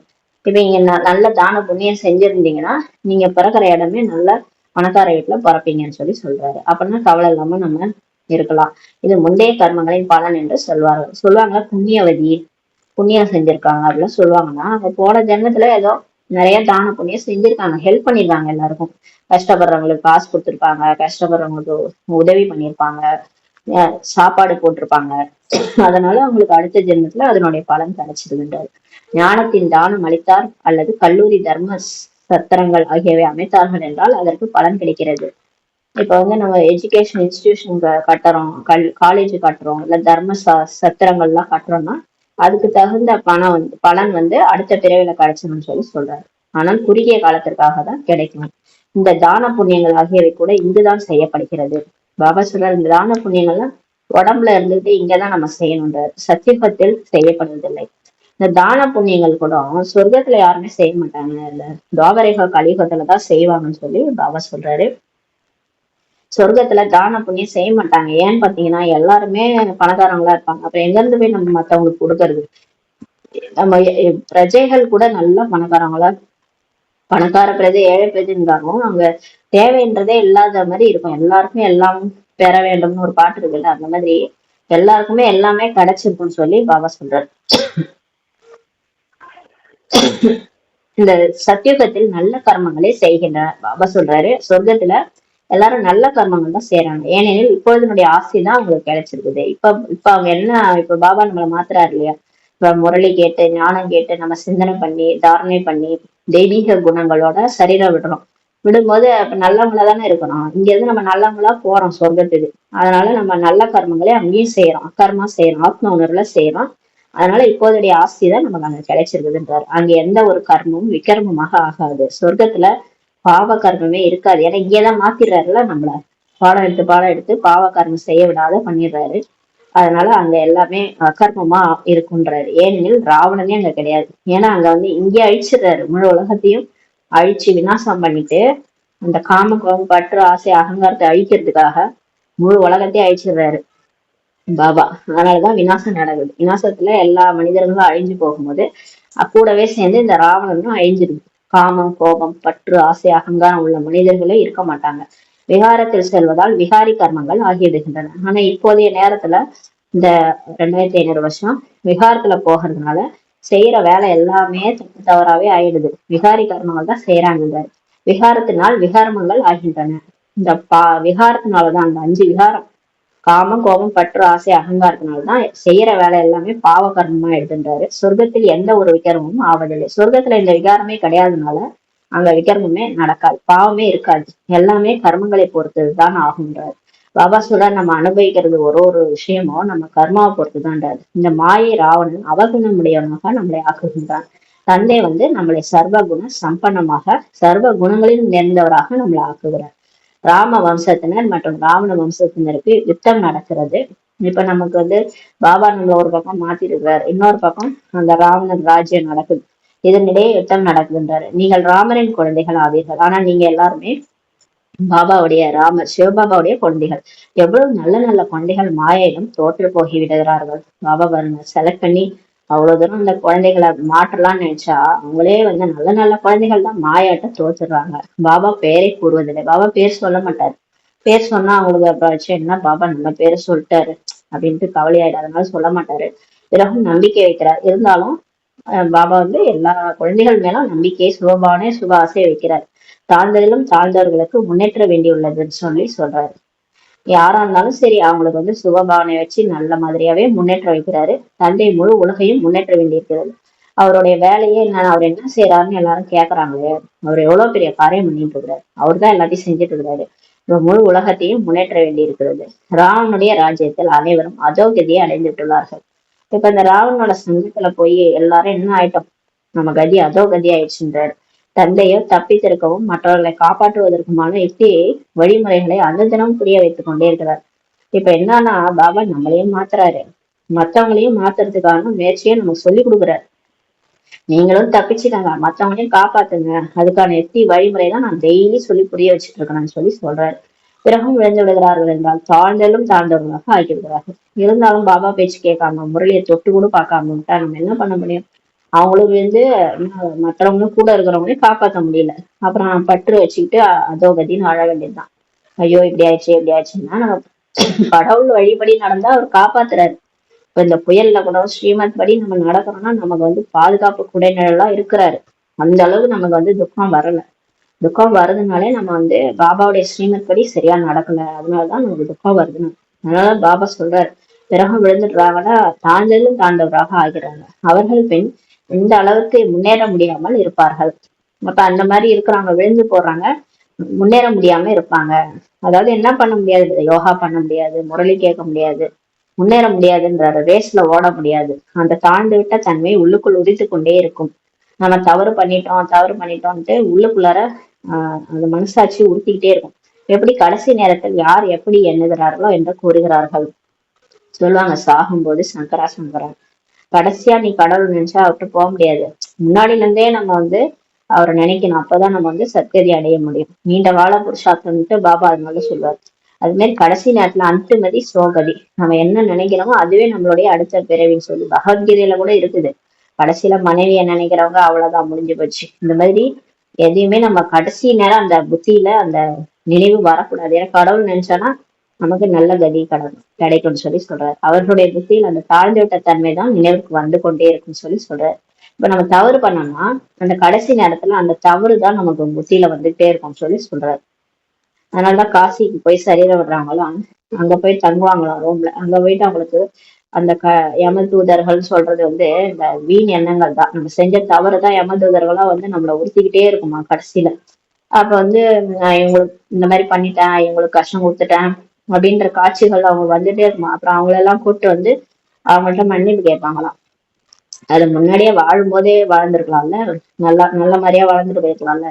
காசியில போய்தான் அவங்களுக்கு அந்த மாதிரி எண்ணங்கள் எல்லாம் வருமா. அதான் பாபா சொல்றாரு, இந்த எண்ணங்களே உங்களை வந்து என்ன பண்ணிடும், அந்த தாழ்ந்து விட்ட தன்மை உங்க புத்தியில வந்துட்டே இருக்கும். அது பிகே ஆகி நம்ம அந்த மாதிரி கீழ்த்தரமான செயல்கள் செய்யும் போது கடைசியில அந்த சாகும் போது அந்த நினைவுகள்லாம் வந்துகிட்டே இருக்கும். அது வந்து பச்சாதாபமாகிறோம்னு சொல்லி சொல்றாரு. எனவே தந்தை வந்து குழந்தைகளுக்கு இப்ப புரிய வைக்கிறார். கல்பகல்பமாக சுற்றி சக்கரம் எவ்வாறு சுற்றுகிறது என்று நீங்கள் தான் கேட்கிறீர்கள். இப்ப நம்ம தான் பாபா நமக்கு புரிய வைக்கிறார். நம்ம தான் கேட்கிறோமோ, அதனாலதான் அவர் புரிய வைக்கிறார். நம்ம தானே 1008 கிராஸ் கேள்வி கேட்கிறோம், அதனால நமக்கு புரிய வைக்கிறார். மிருகங்களோ அறிந்து கொள்ளாத அல்லவா. அது மாதிரி மனிதர்கள் தான் அறிவு புரிஞ்சுக்குவாங்க. மிருகங்களுக்கு என்ன தெரியும், அதுங்களாம் கேட்கறது இல்லை கடவுள்கிட்ட. நீங்க தான் கேக்குறீங்க, மேலும் புரிந்து கொள்கிறீர்கள். நீங்க கேக்குறீங்க, நான் சொல்றதையும் புரிஞ்சுக்கிறீங்க. மனிதர்களே தான் ஆவார்கள். இந்த லட்சுமி நாராயணருக்கு கூட மூக்கு, காது ஆகியவை எல்லாமே இருக்கிறது. பாபா சொல்றார், தேவதைகள் கூட மனுஷங்க மாதிரிதான் இருப்பாங்க, அவங்களுக்கும் மூக்கு காதெல்லாம் இருக்குது. மனிதர்கள் ஆவார்கள் அல்லவா, ஆனால் தெய்வீக குணங்களுடைய மனிதர்கள், தெய்வீக குணங்கள் நிறைந்துள்ளன. எனவே அவர்களே தேவதை என்று சொல்லப்படுகிறது. இவர்கள் இது போல எப்படி தேவதை ஆகிறார்கள், பின்னால் எப்படி விழுகிறார்கள் என்று இந்த சக்கரம் பத்தி உங்களுக்கு தான் தெரியும். இந்த லட்சுமி நாராயணன் எப்படி தேவதை ஆகிறாங்க, அதுக்கப்புறம் 2500 வருஷம் கழிச்சு சாதாரண மனிதர்களா எப்படி ஆகிறாங்கன்றது உங்களுக்கு தான் தெரியுன்றாரு. யார் விசாசாகர் மந்தன் சிந்தனை கடலை கடையிறாங்களோ அவங்களுக்கு தான் தாரணை ஆகும். சிலருக்கு இதெல்லாம் புரியலன்னா, அவங்க நம்பிக்கை இல்லை, நிச்சய புத்தி இல்லைன்னா முரளி வந்து அவங்க தாரணை பண்ண மாட்டாங்க. யாருக்கு வந்து இதெல்லாம் தாரணை பண்றாங்களோ, அது விசாசாகர் மந்தன் செய்யறாங்களோ, யார் வந்து இந்த முரளிய தினம் தினம் பாபா ஏன் இப்படி சொல்லியிருக்காரு, அப்ப இப்படியா அப்படியான்ட்டு அந்த சிந்தனை பண்ணும்போது தான் அவங்களுக்கு வந்து புத்தியில தாரணை ஆகுன்றாரு. யார் விசாசாகர் மந்தன் செய்வதில்லையோ அவர்களை முட்டாள் என்று கூறுவார்கள் சொல்லி பாபா திட்டுறாரு பாருங்க. யார் வந்து முரளிய சிந்தனை பண்ணலையோ அவங்க வந்து முட்டாள் என்று சொல்வார்கள். முரளி நடத்துபவர்களுக்கு இந்த தலைப்பின் மீது இது இது இது என்று புரிய வைக்க வேண்டும் என்று விசாசாகர் மந்தன் நடந்து கொண்டே இருக்கும். இப்ப யார் விசாசாகர் மந்தன் செய்வாங்கன்னா, சென்டர்ல இப்ப இந்த சிஸ்டர்ஸ் இவங்க எல்லாம் புரிய வைக்கிறாங்க இல்லையா, முரளி நடத்துறாங்க இல்லையா, அவங்கதான் முன்னாடியே படிச்சு ஐயோ இதை நம்ம சொல்லணும், இதை மொத்தம் அவங்க சொல்லும் போது அப்ப இது என்னன்னு கேட்பாங்க, அப்ப இதை வந்து நம்ம சிந்தனை பண்ணணும்ட்டு அவங்க புரிய வைக்கிறவங்களுக்கு தான் வந்து விசாசாகர் மந்தன் நடந்துகிட்டே இருக்கும்ன்றாரு. நம்பிக்கை வைக்கப்படுகிறது. இப்போது புரிந்து கொள்ளவில்லை, ஆனால் இனி முன்னால் போக போக அவசியம் புரிந்து கொள்வார்கள். பாபா சொல்றார், நம்பிக்கை வைக்கிறார், இப்ப புரிஞ்சுக்கலனாலும் இன்னும் போக போக அவசியம் புரிஞ்சுக்குவாங்க. நம்பிக்கை வைப்பது என்றால் சேவையில் ஆர்வம் உள்ளது என்று பொருள். பாபா சொல்றாரு, இப்ப நம்ம கடவுள் வந்துட்டாரு, பிரம்மா உடல்ல வந்திருக்கிறாருன்னு நம்பிக்கை வந்துச்சுன்னா நமக்கு சேவை மேல ஆர்வம் இருக்குதுன்ட்டு பொருள்னு சொல்றாரு. களைப்படைய கூடாது, சேவையை பார்த்தெல்லாம் பயப்படக்கூடாது, எவ்வளவு சேவைனாலும் செய்யணும், களைப்படைய கூடாதுன்றாரு. ஒருவர் முன்னேறி பிறகு தாழ்ந்தவர் ஆகிவிட்டார் என்றாலும் கூட ஒருவேளை அவர் மீண்டும் வருகிறார் என்றால் சிநேகத்துடன் அமர்த்துவீர்கள் அல்லவா. பாபா நம்மள கேக்குறாரு, நல்லா முன்னேறி திரும்ப அவங்க விகாரத்துல போய் தாழ்ந்துட்டாங்கன்னா திரும்ப அவங்க வந்தாலும் அவங்கள அன்போட அமர்த்துவீங்க இல்லையா சொல்லி கேக்குறாரு. இல்லை போய்விடுன்ட்டு சொல்வீங்களா சொல்லி கேக்குறாரு. சேம நலம் விசாரிக்க வேண்டியிருக்கும், இவ்வளவு நாட்கள் எங்கு இருந்தீர்கள், ஏன் வரவில்லை, மாயிலும் தோட்டு விட்டோம் என்று கூறுவார்கள் அல்லவா. நீங்க அவங்களுக்கு நலம் விசாரிக்கணும், ஒரு மாதிரியெல்லாம் பார்க்க கூடாது. ஏற்கனவே அவங்களே கவலையில இருப்பாங்க இல்லையா, ஏதோ விழுந்துட்டாங்க, அதுக்காக அவங்கள ஒரு மாதிரியெல்லாம் பார்க்க கூடாது. இவ்வளவு நாட்கள் எங்க இருந்தீங்க, ஏன் வரல முரளி படிக்கன்னு சொல்லி கேளுங்க. யாரா இருந்தாலும் போனவங்களுக்கு பாபா என்ன வைக்கிறாரு, நம்பிக்கை வைக்கிறாரு. நம்பிக்கை வச்சு திரும்ப வருவாங்கன்ட்டு வைக்கிறாரு. அது மாதிரி நம்மளும் நம்பிக்கை வைக்கணும்ன்றாரு. ஞானம் அவங்க சொல்லுவாங்க, மாயிடம் தோற்றுவிட்டோம்னு சொல்லுவாங்க இல்லையா, ஞானம் மிகவும் நன்றாக உள்ளது என்று புரிந்தும் இருக்கிறார்கள். ஆனா அவங்களுக்கு தெரியும் ஞானம் நல்லா இருக்குன்ட்டு. நினைவோ இருக்கும் அல்லவா, பக்தியிலோ வெற்றி தோல்வி அடைவதற்கான விஷயமே கிடையாது. ஞானத்துலதான் இங்க வெற்றி தோல்வி கிடைக்குது. மாயா குத்து விடுது, நம்ம தோற்றணும். ஆனா பக்தியில அப்படி கிடையாது. கோயில் கோயிலா போவோம், சாமி மூலம் திரும்ப வீட்டுக்கு 5 விகாரத்துல போயிட்டு எல்லாத்தையும் கத்திக்கிட்டு, எங்க போனாலும் கோயில் குளம் போனாலும் அங்கேயும் போயிட்டு கொடுமைன்னு கோயிலுக்கு போனா அங்கேயும் ஒரு கொடுமை மாதிரி நம்ம கூடயே வரும் எல்லா கொடுமையும். அங்கேயும் போய் சண்டை போட்டுட்டு உட்காந்துருப்போம். அது பக்தியில வேற. பக்தியில நமக்கு வெற்றி தோல்விக்கான விஷயம் கிடையாது. இங்க பாபா ஞானத்தை கொடுத்து வெற்றி அடைய வைக்கிறார், மாயையிடம் வெற்றி அடைய வைக்கிறார். இது நாலேஜ் ஆகும்னு சொல்லி சொல்றாரு. இதை தாரணை செய்ய வேண்டும். நீங்கள் பிராமணர் ஆகாதவரை தேவதையாக ஆகவே முடியாது. பாபா சொல்றாரு, பிகே ஆகாம சென்டருக்கு வராம சொர்க்கத்துக்கு போயிடலான்னு மட்டும் நினைக்காதீங்கன்றாரு. தேவதையா ஆக முடியாது. முரளி கேட்கணும், பாபா நினைக்கணும். பாபா யாருன்னு தெரிஞ்சு சரியா நினைக்கும் போதுதான் நம்மளால தேவதை ஆக முடியும். கிறிஸ்தவர்கள், பௌத்தர்கள், பாசிகள் ஆகியோரில் பிராமணர்கள் இருப்பார்களா என்ன சொல்லி சொல்றாரு. பிராமணரின் குழந்தைகள் பிராமணர்களாக இருப்பார்கள். இந்த விஷயங்களை இப்போது நீங்கள் புரிந்து கொள்கிறீர்கள். பாபா சொல்றார், பிராமணரோட குழந்தைகள் பிராமணரா இருப்பாங்க, கிறிஸ்தவர்களுடைய குழந்தைகள், பௌத்தர்கள், புத்த தர்மத்துல இருக்கிறவங்க, பார்ஸ் தர்மத்துல இருக்கிறவங்க எல்லாம் பிராமணர்களா இருக்க மாட்டாங்க இல்லையா. இதெல்லாம் இப்பதான் நீங்க புரிஞ்சுக்கிறீங்கன்றாரு. அல்ஃப் தந்தையை நினை செய்ய வேண்டும் என்பதை நீங்கள் அறிந்துள்ளீர்கள். அல்ஃப்னா தந்தை. தந்தையை நினைவு செய்வதால் பாதுஷாயி அரசாட்சி கிடைக்கிறது. பாபாவை நினைச்சா நமக்கு உலக அரசாட்சி கிடைக்கிறது சொல்லி சொல்றார். யாரை சந்தித்தாலும் அல்ஃப் அல்லாவை நினைவு செய்யுங்கள் என்று சொல்லுங்கள். அல்ஃப் தந்தைக்கு தான் உயர்ந்தவர் என்று சொல்லப்படுகிறது. விரல் மூலமாக அல்ஃப் பக்கம் சமிஞ்சை செய்கிறார். யாரை பார்த்தாலும் பாத்தீங்கன்னா சாய்பாபால இருந்து இயேசுல இருந்து எல்லாம் கையை ஒரு விரலை மேல காட்டணும். ஏன்னா அல்ஃப் அல்லாவை நினைங்கன்னு சொல்லி சொல்றாங்க. அல்ஃப்னா தந்தை. தந்தை மேலதான் இருக்கிறாரு. தந்தை என்பது மிக எளிதான தெளிவான விஷயம் சொல்லி சொல்றாரு. அல்ஃப் தந்தை ஒருவர் என்றுதான் சொல்லப்படுகிறது. பகவான் ஒருவரேன்னு தான் சொல்றாங்க. பகவான் ஒருவரே ஆவார். பாட்டுல கூட இருக்குது, ஒன்றே குலம் என்று பாடவும் ஒருவனே தேவன் என்று போட்டோம். எல்லா பாட்டும் பாடிட்டு இந்த எல்லாம் தான் பார்த்தாங்க. ஆனாலும் விதவிதமா கடவுளை தெய்வத்தை கும்பிட்டுட்டு இருக்கிறாங்க. அதுதான் யார் இவங்களான்னு சொல்லி சிந்தனை கூட பண்ண மாட்டாங்க. மற்ற எல்லோருமே குழந்தைகள் ஆவார்கள். பாபா சொல்றாரு, ஒரு பகவான் ஒருத்தர் தான், மற்றபடி மற்ற தேவதைகள் எல்லாருமே பகவானுடைய குழந்தைகள், சிவனுடைய குழந்தைகள் தான். இந்த லட்சுமி நாராயணன், விநாயகர், முருகர் எல்லாமே சிவனுடைய குழந்தைகள். அதனாலதானே சிவனுடைய குழந்தையா தானே காமிச்சிருக்காங்க, பக்தியிலும் காமிச்சிருக்கிறாங்க. அப்ப கடவுள் ஒருத்தர் தான், மற்றவங்க எல்லாம் தேவதைகள் தான். நம்ம எல்லாரையும் கடவுள் நினைச்சிட்டு கொண்டா என்ன அர்த்தம்? யாருக்கிட்ட என்ன கிடைக்கும்? ஒண்ணும் கிடைக்காது. சகோதரர்கள்ட்ட ஆஸ்தி கிடைக்குமா? கிடைக்கவே கிடைக்காது. நம்ம கடவுள்கிட்ட தான் நமக்கு ஆஸ்தி கிடைக்கும், சகோதரர்கள்ட்ட கிடைக்காது. தந்தைக்கு அல்ஃப் என்றுதான் சொல்லப்படுகிறது சொல்லி பாபா சொல்றாரு. தந்தை ஞானத்தையும் அளிக்கிறார், தனது குழந்தையாகவும் ஆக்குகிறார். கடவுளே நம்மளை தத்தெடுத்து குழந்தையாக்கி பாடம் வர சொல்லி கொடுக்கிறார். எனவே குழந்தைகளாகிய நீங்கள் எவ்வளவு குஷியாக இருக்க வேண்டும். இவர் கடவுளே எனக்கு பாடம் எடுக்கிறாருன்னு எவ்வளவு குஷியா இருக்கணும். பாபா நமக்கு எவ்வளவு சேவை செய்கிறார் பாருங்க. கடவுள் அவரு என்ன சொல்றது, ஹையஸ்ட்லயும் ஹையஸ்ட், உயர்ந்ததுல உயர்ந்தவர். எப்பேற்பட்ட விஐபி அவர் உங்களுக்கு சேவை செய்யறார். உலகின் அதிபதியா நம்மளை ஆக்குறார். பிறகு சுயம் அவரு தான் அந்த தூய்மையான உலகத்தில் வருவது கூட இல்லை. பாருங்க, அவரு சுயம் அவரு நமக்கு சேவை செஞ்சு நம்மள உலகத்துக்கு அதிபதி ஆக்கிட்டு அந்த சொர்க்கத்துக்கு, அந்த தூய்மையான உலகத்துக்கு கடவுள் வர்றது கூட இல்லைன்னு சொல்லி சொல்றாரு. தூய்மையான உலகத்தில் யாரும் அவரை அழைப்பதே இல்லை. என்ன ஒரு கொடுமைன்னு பாத்தீங்கன்னா, ஜாலியா இருக்கும்போது கடவுளை யாரும் கூப்பிடுறதே இல்லை. அந்த தூய்மையான உலகத்துல யாரும் கூப்பிடுறதே இல்லை அவரை. பதீதமான உலகத்தில் தான் அழைக்கிறார்கள். எப்ப கஷ்டம் வருதோ, எப்ப துக்கம் வருதோ, எப்பெல்லாம் நோய் வருதோ அப்பதான் நம்ம கூப்பிடுறோம் இல்லையா கடவுளை. இப்பயே அப்படிதான் இருக்கிறோம். ஜாலியா இருக்கும்போது எங்கேயாவது நினைக்கிறோமா? எப்ப கஷ்டம் வருதோ அப்ப போய் கடவுளை வந்து நினைக்க வேண்டியது. பாபா சொல்றார், பதீதமான உலகத்துல தான் என்ன கூப்பிடுறாங்க. பாவனமான உலகத்துக்கு வந்து அவர் என்ன செய்வார்? சரி, தூய்மையான உலகத்துல சொர்க்கத்துல வந்து நான் என்ன செய்யறதுன்றாரு. எல்லாம் தான் தூய்மையா ஜாலியா தானே இருக்கிறீங்க, நல்லா வாழுங்கன்னு சொல்லிட்டு நான் வானப்பிரஸ்த நிலைக்கு போயிட்டு பார்த்துட்டு இருப்பேன்னு சொல்றாரு. அவரது பெயரே பதித்த பாவனர் என்பதாகும். எனவே பழைய உலகத்தை பாவனமான உலகமாக ஆக்கிறதுக்கு தான் அவருடைய கடமையாகும் சொல்லி சொல்றாரு. தந்தையின் பெயரே சிவன் என்பதாகும். அவரோட பேர் என்ன தெரியுமா? எல்லாரும் விதவிதமா கூப்பிடுறாங்களே, அல்லா, ஜெகோவா அப்படின்ட்டு. ஆனாலும் அவருக்கு பிடிச்ச பேர் என்னன்னா சிவன் தான். குழந்தைகளுக்கு சாலி கிராமம் என்று கூறப்படுகிறது. நம்ம எல்லாருமே சாலி கிராமங்கள். இருவருக்குமே பூஜை நடக்கிறது. இவ சிவனுக்கும் பூஜை நடக்குது, சாலி கிராமங்களும் பூஜை நடக்குது. ஆனால் பூஜை செய்பவர்களுக்கு எதுவுமே தெரியாது. ஆனா இந்த பூஜை செய்யறாங்கல்ல, இந்த லிங்க பூஜை செய்யறாங்கல்ல, பெரிய லிங்கம் இருக்கும், கீழே குட்டி குட்டி லிங்கம் இருக்கும். இந்த குட்டி குட்டி லிங்கம் எல்லாம் யாருமே உங்களுக்கு தெரியாது. அதெல்லாம் நம்ம தான், குழந்தைகள் தான், சிவனுடைய குழந்தைகள். சிவனுக்காக ஹெல்ப் பண்ணவங்க தான் அந்த சாலி கிராமங்கள்லாம். பூஜை செய்ய ஒரு பழக்க வழக்கம் ஆகிவிட்டுள்ளது, அவ்வளவே. ஆனா வந்து அவங்களுக்கு வந்து பக்தி மார்க்கத்துல பூஜை செய்யற பழக்கம் மட்டும் இருக்கு. ஆனா அது யாருக்கு செய்யறோம், ஏன் செய்யறோம், இவங்கெல்லாம் யாருன்னு தெரிஞ்சுக்கணும் கூட அவங்களுக்கு வந்து தோணல. தேவிகளுக்கும் ஃபர்ஸ்ட் கிளாஸ் வைரம் முத்துக்களின் அரண்மனை ஆகியவை அமைக்கிறார்கள். இப்ப அந்த லட்சுமி நாராயணன் கோயில் எல்லாம் பாத்தீங்கன்னா சூப்பரான வைரம் முத்துக்களின் அரண்மனையெல்லாம் அமைச்சு கோயில் கட்டுறாங்க, பூஜையும் செய்யறாங்க. ஆனால் மண்ணினால் லிங்கம் அமைத்தார்கள் மற்றும் உழைத்தார்கள். உருவாக்குவதில் அவ்வளவு கஷ்டம் இல்லை. அவங்களுக்கு பாருங்க, ஒன்னொன்னா இந்த புள்ளையார் சதுர்த்தி கூட பிள்ளையார உருவாக்கி கொண்டு போய் போட்டுருவாங்க கடல்ல. அந்த மாதிரி லிங்கம் அமைக்கிறாங்க, உடைக்கிறாங்க. உருவாக்குறதுல அவங்க கஷ்டமே இல்லை. தேவிகளை உருவாக்குவதில் சற்று உழைப்பு தேவை. லிங்கம்னா ஈஸியா உருவாக்கிடுவாங்களாம், தேவிகளை உருவாக்குறதுக்கு கொஞ்சம் கஷ்டமா. ஏன்னா அது முகம் எல்லாம் வரையணும் இல்லையா. அவருக்கு சிவபாபாவுக்கு பூஜை செய்வதில் எந்த கஷ்டமும் இல்லை. பாருங்க, சிவன் இந்த குறை கூட நமக்கு செய்ய கொடுக்கல.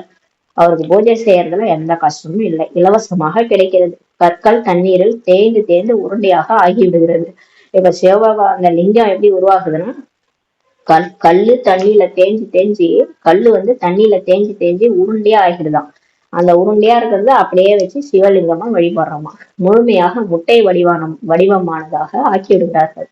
முட்டை போல ஆத்மா உள்ளது என்றும் கூறுகிறார்கள்.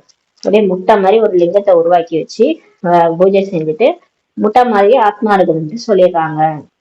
ஆத்மாக்கள் பிரம்ம தத்துவத்தில் இருக்கின்றன, எனவே அதற்கு பிரம்மாண்டம் என்று சொல்கிறார்கள். நீங்கள் பிரம்மாண்டம் மற்றும் உலகத்திற்கே அதிபதி ஆகிறீர்கள். இப்ப நம்ம போய் பரந்தாமத்துக்கு போயிடுவோம், பரந்தாமத்துல இருந்து சொர்க்கத்துக்கு போயிடும். பரந்தாமத்துக்கு அதிபதி ஆகிறீங்க, சொர்க்கத்துக்கும் அதிபதி ஆகிறீங்கன்னு சொல்லி சொல்றாரு. எனவே முதலில் ஒரு தந்தையை பற்றிய விளக்கத்தை அளிக்க வேண்டும். சிவனை பாபா பாபா என்று கூறி அனைவரும் நினைவு செய்கிறார்கள். இரண்டாவது, பிரம்மாவையும் பாபா என்று கூறுகிறார்கள். பிரஜாபிதா ஆவார். பிரம்மா பாபா வந்து பிரஜைகளின் தந்தை ஆவார். எனவே அனைத்து பிரஜைகளுக்கும் பிதா ஆகிறார் அல்லவா. கிரேட் கிரேட் கிராண்ட் ஃபாதர், அவர் வந்து ஆதாம்னு சொல்லுவாங்க. பிரம்மா பாபா வந்து கிரேட் கிரேட், அந்த கொள்ளு தாத்தா எள்ளு தாத்தான்னு சொல்லுவாங்க. அந்த மாதிரி இவர் தான் தாத்தாவே நமக்கு. கிரேட் கிரேட் கிராண்ட் ஃபாதர், அவர்ல இருந்துதான் சிருஷ்டியே உருவாகி இருக்குது. அதனால ஒரு கிரேட் கிரேட் கிராண்ட் ஃபாதர்ன்னு சொல்லி பாபா சொல்றாரு. இந்த முழு ஞானம் இப்போது குழந்தைகளாகிய உங்களிடம் இருக்கிறது. பிரஜாபிதா பிரம்மா என்றும் நிறைய பேர் கூறுகிறார்கள், ஆனால் சரியான முறையில் யாருக்குமே தெரியாது. பிரம்மா யாருடைய குழந்தை ஆவார்? சொல்றாங்க பிரஜாபிதா பிரம்மா, பிரம்மா மூலமா படைப்பு, இந்த பிரம்மன் படைத்தான் என்னமோ சொல்றாங்க. அந்த பிரம்மா யாரு, யாருடைய குழந்தை அவரு தெரியுமா? தெரியாது யாருக்கும். பரம்பிதா பரமாத்மாவின் குழந்தை தான் இந்த பிரம்மான்ட்டு தெரியாது, அது உங்களுக்குதான் தெரியும்னு சொல்லி சொல்றாரு என்று நீங்கள் கூறுவீர்கள். சிவபாபா இவரை ஸ்வீகாரம் செய்திருக்கிறார். சிவபாபா வந்து இவர் உடலை வந்து லோன் எடுத்திருக்கிறாரு. இவர் வந்து தத்து எடுத்துக்கிறாரு. இவரை வந்து அம்மாவாக்கி, பிரம்மாவை அம்மாவாக்கி நம்மளெல்லாம் தத்தெடுக்கிறாரு, மனைவி ஆக்கிட்டாரு அவரை. சிவபாபா இவரை மனைவியாக்கி நம்மளெல்லாம் தத்தெடுக்கிறாரு. எனவே இவர் சரீரதாரி ஆகிறார் அல்லவா. இறைவனுக்கு அனைவரும் குழந்தைகள் ஆவார்கள். இந்த பிரம்மா பாபா சரீரதாரியா இருக்கிறார் இல்லையா, அதனால அவர் ஸ்வீகாரம் செய்யறாரு. இறைவனுக்கு எல்லாருமே குழந்தைகள் தான். பிறகு சரீரம் கிடைக்கும் போது பிரஜாபிதா பிரம்மாவின் அடாப்ஷன், தத்து எடுத்தல் என்று கூறுகிறார்கள். இந்த அடாப்ஷன் தத்து எடுப்பது அல்ல, அந்த தத்தெடுப்பது கிடையாது. இது வந்து பிரம்மா மூலமா தத்தெடுக்கிறது. ஆத்மாக்களை பரம்பிதா பரமாத்மா தத்தெடுத்துக்கிறாரா? இல்லை. பாருங்களேன், உண்மையிலேயே ஆத்மா பரமாத்மாவுடைய குழந்தை. அவர் எதுக்கு தத்தெடுக்கணும்? இல்லைன்னு சொல்றாரு. உங்களை தத்தெடுத்துள்ளார். இப்போது நீங்கள் பிரம்மா குமார் குமாரிகள் ஆவீர்கள். இப்ப உடம்புல இருக்கிறதுனால நம்ம தத்தெடுத்துக்கிறாரு. இப்ப நம்ம எல்லாம் பிகேஸ். சிவபாபா தத்தெடுப்பதில்லை. அனைத்து ஆத்மாக்களும் அனாதி அவினாசி ஆவார்கள். சிவபாபா தத்தெடுக்கல. உண்மையிலே நம்ம எல்லாரும் அழிவற்றவர்கள், அனாதியா இருக்கிறவங்க. அவருடைய குழந்தைதான் நம்ம. அனைத்து ஆத்மாக்களுக்கும் அவரவருக்கென்று சரீரம், அவரவருக்கென்று பாட்டு கிடைச்சிருக்கிறது. இப்ப ஆத்மா ஒண்ணு நடிக்க வந்ததுல இருந்து அதுக்கு சரீரம் கிடைக்குது. சரீரத்துல அந்த சிம்மாசனத்துல உட்காந்து நடிக்குது. அப்புறம் அந்த உடலை விடுது, அப்புறம் நடிக்குது, உடலை விடுது, நடிக்குது. இதே மாதிரி என்ன ஆகுது, ஆத்மா வந்து ஆரம்பத்துல இருந்து சரீரம் விட்டு நடிச்சு நடிச்சு 84 பேரை பாட்டு எடுத்து நடிச்சிருக்குதுன்னு சொல்றாரு. அதை நடித்தே ஆக வேண்டும். ஒரு தடவை நடிச்சிட்டோம்னா ஒரு கல்பத்துல திரும்ப அடுத்த கல்பமும் இதே மாதிரி நடிச்சே ஆகணுன்றாரு. இந்த பாட்டு தான் அனாதி அவினாசி பரம்பரையாக நடந்து வருகிறது. இந்த பாட்டு காலந்தொட்டு அழிவே இல்லாத பாட்டு பரம்பரை பரம்பரையாக நடந்து வருது. அதற்கு ஆரம்பமும் கிடையாது, முடிவும் கிடையாது. இததான் அவங்க சொல்லிட்டாங்க. கடவுளை போய் பார்க்க போகணும், தாழம்பு சொல்லிச்சு. தலையும் இல்ல வாழல. அதாவது கடவுள் வந்து மேலையும் இல்ல கீழையும் இல்ல, பெரிய ஜோதி பிழம்பு, முடிவு இல்ல ஆரம்பம் இல்ல அப்படின்னு சொன்னது இதுக்குதான். அதாவது இந்த கல்பம் வந்து எப்ப தொடங்குது எப்ப முடியுது, இந்த கல்பத்துக்கு முடிவே இல்லை. இந்த கல்பமா ரிப்பீட் ஆயிட்டே இருக்கு. இதுதான் சிதம்பரம் ரகசியம். இது நம்ம திரும்ப திரும்ப நடிக்கிறோம். திரும்ப சொர்க்கத்துல நடிக்கிறோம். அப்புறம் திரும்ப தேவதையில இருந்து மனுஷன் ஆகிறோம். திரும்ப பாபா கிளாஸ் எடுக்கிறாரு, திரும்ப தேவதை ஆகுறாரு, திரும்ப நம்ம மனுஷன் ஆயிடுறோம். இதே மாதிரி இந்த கல்பம் வந்து ரிப்பீட் ஆயிட்டே இருக்குது. இதுக்கு ஆரம்பம் இல்ல முடிவும் என்று கூறப்படவில்லை சொல்லி பாபா சொல்றாரு. நல்லது. இதுதான் வந்து சிவனின் திருவிளையாடல். அதை நம்ம அவரை விட்டு பிரிஞ்சு வந்துடுறோம். அப்புறம் திரும்ப அவர் வந்து நம்மளை கூப்பிட்டு பார்வதியெல்லாம் செலக்ட் பண்ணி திரும்ப பார்வதியை கூட்டின்னு போறாரு. நம்ம எல்லாருமே பார்வதிகள், அவர் ஒருத்தர் தான் சிவன். நம்ம நடிக்க வந்துடும். பூலோகத்துல வந்து கூப்பிட்டு போறாரு. இதுதான் சிவனின் திருவிளையாடல். படமாலாம் எடுத்திருக்கிறாங்க. நல்லது. இனிமையான காணாமல் போய் வெகு காலம் கழித்து கண்டெடுக்கப்பட்ட குழந்தைகளுக்கு தாய் தந்தை பாப்தாதாவின் அன்பு நினைவுகள் மற்றும் காலை வணக்கம். ஆன்மீக குழந்தைகளுக்கு ஆன்மீக தாய் தந்தை நமஸ்காரம். நம்ம ஆன்மீக குழந்தைகள் ஆன்மீக தாய் தந்தைக்கு நமஸ்காரம். தாரணைக்கான முக்கிய சாரம். ஃபர்ஸ்ட் பாயிண்ட், தங்களுடைய பணம் மற்றும் பதவி ஆகியவற்றின் அகங்காரத்தை நீக்கிவிட வேண்டும். அடிபட்ட ஞான செல்வத்தினால் தங்களை செல்வந்தராக ஆக்க வேண்டும். சேவையில் ஒரு பொழுதும் கலக்கடைய கூடாது. இரண்டாவது பாயிண்ட், வாயு மண்டலத்தை நன்றாக வைத்திருப்பதற்காக வாயிலிருந்து எப்போதும் ரத்தினங்களை வெளிப்படுத்த வேண்டும். நீங்க இருக்கிற வீடு நல்லா இருக்கணும்னா நீங்க அந்த இடத்துல முரளியை வந்து வாசிக்க விடணும். ஒண்ணு நீங்க வாயால முரளியை பேசுங்க, இல்லைன்னா முரளியை வந்து ஓட விடுங்க உங்க வீட்டுல. தினம் முரளி எந்த வீட்டுல ஓடுதோ அங்க செல்வம் தான் வந்து பெருகும். அந்த வீட்டுல செல்வம் பெருகும். அதனால நம்ம தினமுமே முரளி கேட்கணும். முரளி வாயால பேசணும்னா நம்ம வீட்டுக்கு லட்சுமி வரும். அதனால சொல்றாரு வாயு மண்டலத்தை நல்லா வச்சுக்கணும்னா வாயிலிருந்து ஞான ரத்தினங்கள் தான் வெளிப்படும். அப்பதான் காசு பணத்துக்கு கஷ்டம் இல்லாம இருக்கும். இந்த பிறவியும் சரி, துக்கம் அளிக்கும் வார்த்தைகள் வெளிப்படக்கூடாது என்று கவனம் கொள்ள வேண்டும். நம்ம வாயிலிருந்து மத்தவங்க துக்கம் கொடுக்குற மாதிரி பேசுறது, பின்னாடி கூட அடுத்தவங்களை பத்தி பேசிட்டு இருக்கிறது, அந்த வைப்ரேஷனே மாத்திடும். அந்த வாயுமண்டலம் வந்து மாறிடும். அப்ப என்ன ஆகும்னா நமக்கு வராது, செல்வம் வராது. மலர்ந்த முகத்துடன் இருக்க வேண்டும் சொல்லி பாபா சொல்றாரு. எப்பயுமே மலர்ந்த முகத்தோட இருக்கணும். நம்ம வந்து நம்மளை பார்த்தாலே எல்லாருக்கும் பிடிக்கணும். அந்த மாதிரி மகிழ்ச்சியான முகத்தோட இருக்கணும்ன்றாரு. வரதானம், எப்படிப்பட்ட வாயு மண்டலத்திலும் மனம் புத்தியை வினாடியில் ஒருநிலைப்படுத்தும் அனைத்து சக்திகள் நிறைந்தவர் ஆகுக. எப்பேற்பட்ட வாயு மண்டலமா இருந்தாலும் நீங்க மனசு புத்திய ஒரு செகண்ட்ல ஒருநிலைப்படுத்தக்கூடிய எல்லா சக்திகளும் நிறைந்தவர் ஆகுங்க. நம்ம போற இடம் மோசமான இடமா இருந்தாலும் சரி, நம்ம கூட சண்டை போடணும்னு கூட உட்காந்துருப்பாங்க சிலர். அந்த இடத்த கூட நீங்க போயிட்டு மனசு புத்திய ஒரு செகண்ட்ல ஒருநிலைப்படுத்திட்டீங்கன்னா எல்லா சக்திகளும் உங்களுக்கு வந்துடும். அப்ப வாயுமண்டலமே சக்திசாலியா மாறிடும். அந்த மாதிரி இடத்த கூட உங்களால மாத்த முடியும். அப்ப எல்லா சக்திகளும் நிறைந்தவர் ஆகுகன்ற வரதானம் கொடுக்குறாங்க. பாப்தாதா அனைத்து குழந்தைகளுக்கும் சர்வ சக்திகளை ஆஸ்தியாக வழங்கியுள்ளார். பாபா குழந்தையானோடனே பாபா சொல்லிட்டாரு, நீங்களாம் மாஸ்டர் சர்வ சக்திவான், உங்களுக்கு எல்லா சக்திகளும் வேலைக்காரிது. காட்சியா இருந்து பார்க்கிற சக்தி, அதாவது அது வந்து அந்தந்த டைம்ல ஏமாத்தி ஆகணும்னு சொல்லிட்டாரு. பொறுத்துக்க முடியல, எனக்கு பொறுக்க முடியலன்னா உங்களால சொல்ல முடியாது. ஏன்னா உங்கள்கிட்ட பொறுத்து கொள்ளும் சக்தி ஆத்மால ஆட்டோமேட்டிக்காவே இருக்குது. எந்த சூழ்நிலையும் உங்களால பொறுத்து கொள்ள முடியும்னு சொல்றாரு பாபா.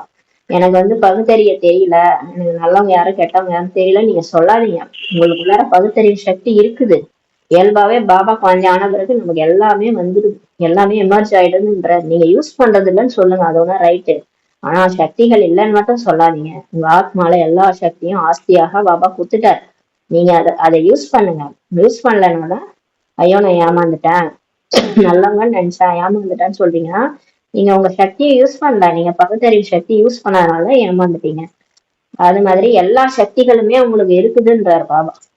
நினைவு சக்தியின் அர்த்தம் என்னவெனில் மனம் புத்தியை எங்கு ஈடுபடுத்த விரும்புகிறோமோ அங்கு ஈடுபட வேண்டும். இப்ப நினைவோட சக்தியின் அர்த்தம் என்னன்னா, ஒரு செகண்ட்ல நான் பரந்தாம போனேன்னா அங்க போகணும். அந்த மாதிரி உங்க சக்தி நினைவு சக்தி இருக்கணும்ன்ற எங்க ஈடுபடுத்த விரும்புகிறோமோ அங்க ஈடுபட வேண்டும். எப்படிப்பட்ட வாயுமண்டலத்தின் மத்தியிலும் கூட தனது மனதை வினாடியில் ஒருநிலைப்படுத்தி விடுங்கள். எப்பேற்பட்ட வாயுமண்டலமா இருக்கட்டும், அது நமக்கான பிளேஸே இல்ல, அது சென்டர் கூட இல்ல, ஏதோ ஒரு இடம், ஆனா நம்ம அங்க இருக்கிறோம் அப்படின்னா அங்க கூட உங்களுடைய மனசு புத்திய ஒரு செகண்ட்ல ஒருநிலைப்படுத்துங்கன்னு சொல்றாரு. பிரச்சனை குழப்பமானதாக இருந்தாலும், வாயுமண்டலம் கீழானதாக இருந்தாலும், மாயா தன்னுடையவராக ஆக்க முயற்சி செய்தாலும் பாருங்களேன். சோ ஒரு சில இடத்துல எல்லாம் போயிட்டு நம்மளும் அந்த மாதிரியே மாறிடும். அவங்களுக்கு தகுந்த மாதிரியே மாறி அவங்க கூட நம்ம அப்படியே போயிடும், மாயா நம்மள கூட்டு போயிடும். அது மாதிரி எங்கேயாவது பிரச்சனை சண்டை நடக்கிற இடமா இருந்தா கூட சரி, வாயுமண்டலம் ரொம்ப மோசமான வாயுமண்டலமா இருந்தாலும் சரி, மாயா நம்மள அவங்க பக்கம் இழுத்துட்டு போற முயற்சி செய்தாலும் ஒரு நொடியில் ஒரு நிலைப்பாடு ஏற்பட்டு விட வேண்டும். ஏன்னா இதெல்லாம் போக போக அந்த மாதிரி எல்லாம் சூழ்நிலைகள் வரும். அதனால பாபா சொல்றாரு, ஒரு செகண்ட்ல ஒரு நிலைப்பாடு ஏற்பட்டுடணும். ஆத்மான்னு புரிஞ்சு பாபாவை டக்குன்னு நினைக்கணும், பரந்தாமத்துக்கு போயிடணும். அப்ப நீங்க எல்லாரையும் மாத்திருவீங்கன்றாரு. அப்படிப்பட்ட கட்டுப்படுத்தும் சக்தி இருந்ததானால் சர்வ சக்தி நிறைந்தவர் என கூற முடியும். அந்த மாதிரி யாருக்கு கட்டுப்படுத்தும் சக்தி இருக்குதோ அவங்களதான் என்ன சொல்ல முடியும், சர்வ சக்திகளும் நிறைந்தவர்ன்ற சொல்ல முடியும். அவங்கதான் மாஸ்டர் சர்வ சக்திவான். அவங்க என்ன பண்ணுவாங்க, அவங்க வாயுமண்டலத்தை இவங்க போய் மாத்திருவாங்க. யாருக்கும் யாரோடையும் சேர்ந்து இவங்க மாற மாட்டாங்க, இவங்க மத்தவங்கள மாத்திருவாங்கன்னு சொல்றாரு. பிரச்சனையா இருக்கு, குழப்பமா கத்திட்டு இருக்கிறாங்கன்னா இவங்க போனோடனே அந்த இடம் அமைதியாயிடும். ஏன்னா இவங்க ஒரு செகண்ட்ல பாபா கிட்ட கனெக்ட் பண்ணி அமைதி சக்தி கொடுத்துட்டே இருக்கும்போது இவங்க போய் காலை எடுத்து வச்ச உடனே அந்த இடம் அமைதியாயிடும், பிரச்சனையெல்லாம் தீர்ந்துரும். நீங்க வந்தவொடனே எங்க பிரச்சனையே முடிஞ்சிருச்சுன்ட்டு அவங்க புகழ் பாராட்டுவாங்க. அந்த மாதிரி இருக்கணும்னு சொல்றாரு. அவங்களதான் என்னன்னு சொல்ல முடியும், கட்டுப்படுத்தி சக்தி இருக்கிறவங்க தான் சர்வ சக்திகள் நிறைந்தவர்கள் சொல்ல முடியும் சொல்லி பாபா சொல்றாங்க. ஸ்லோகன்: உலக நன்மைக்கான பொறுப்பு மற்றும் தூய்மை என்ற ஒளி கிரீடம் அணிந்து கொள்பவரே இரட்டை கீடதாரி ஆகிறார்கள். பாபா சொல்றாங்க பாருங்க, லட்சுமி நாராயண் ஆசை மட்டும் இருக்கக்கூடாது. ஆசை இருந்ததுன்னா அதுக்கு தகுந்த லட்சணம் வேணும்னு நிறைய தடவை பாபா சொல்லியிருக்காரு. இரட்டை கிரீடதாரினா லட்சுமி நாராயணனுக்கு என்ன இருக்குன்னா, தலையில ஒரு கிரீடம் இருக்கும், பின்னாடி ஒளி கிரீடம் இருக்கும், தூய்மை என்ற கிரீடம் இருக்கும். 2 கிரீடம் இருக்கிறவங்க தான் லட்சுமி நாராயணா இருப்பாங்க. அவங்க உலகையே ராஜ்யம் செய்வாங்க. அவங்களுக்கு எப்படி அந்த கிரீடம் கிடைச்சதுன்னா, இங்க சங்கமிகத்துல உலக நன்மைக்கான பொறுப்பு இருக்கணும்.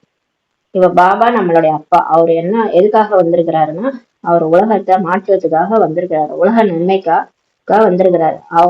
அவர் அப்பாவா வச்சுக்கிட்டு அவருக்கு தானே ஹெல்ப் பண்ணணும். அப்ப உலக நன்மைக்கான பொறுப்பு நம்ம எடுத்துக்கணும். மற்றும் தூய்மை என்ற ஒளிகிரீடம், இங்க சம்பூர்ண தூய்மை இருக்கணும், உடம்பாலையும் மனசாலையும் தூய்மை இருக்கணும். எண்ணம் சொல் செயல் எல்லாமே தூய்மையா இருந்தாதான் அந்த ஒளி கிரீடம் நமக்கு பின்னாடி வரும். அப்ப இந்த 2 கிரீடமும் இருந்தாதான் இரட்டை கிரீடதாரின்ட்டு சொல்ல முடியும். அந்த மாதிரி யார் இப்ப இருக்கிறாங்களோ, அதை யார் இப்ப அணிஞ்சிக்கிறாங்களோ, பொறுப்பு எடுத்துக்கிறாங்களோ, பொறுப்புன்ற கிரீடம், உலக நன்மைக்கான பொறுப்புன்ற கிரீடம் மற்றும் தூய்மையா இருந்து காட்டுவேன். இந்த ஒரு பிரிவுல பாபா தூய்மையா இருக்க சொல்லியிருக்காரு. அதனால நான் எண்ணம் சொல் செயல் எல்லாத்துலயும் தூய்மையா இருந்து காட்டுவேன்ட்டு யாரு ஒளி கிரீடம் அணிஞ்சிக்கிறாங்களோ அவங்கதான் லட்சுமி நாராயணா இரட்டை கீடதாரியா ஆகிறாங்கன்னு சொல்லி பாபா சொல்றாங்க. சாந்தி. நன்றி பாபா. நன்றி பரிவாரம்.